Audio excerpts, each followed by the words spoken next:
In front of me is Samsung Galaxy A15 and today I would like to show you how you can use one-handed mode.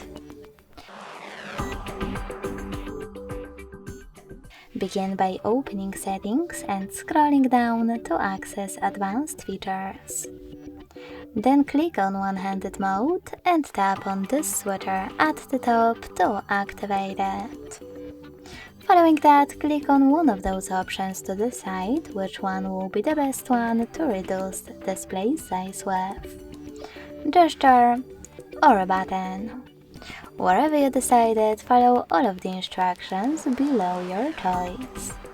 In my case, double tap the home button. So when I do that, one-handed mode is on.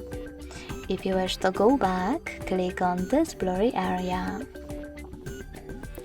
If you want to change placement of your screen or resize it, hold one of its corners and drag it.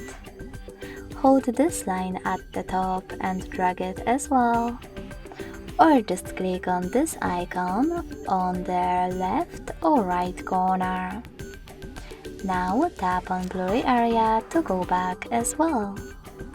Lastly, to switch off one-handed mode completely, tap on the same now blue switcher. Thanks so much for watching. If you enjoyed this video, don't forget to leave a like, comment and subscribe. Bye!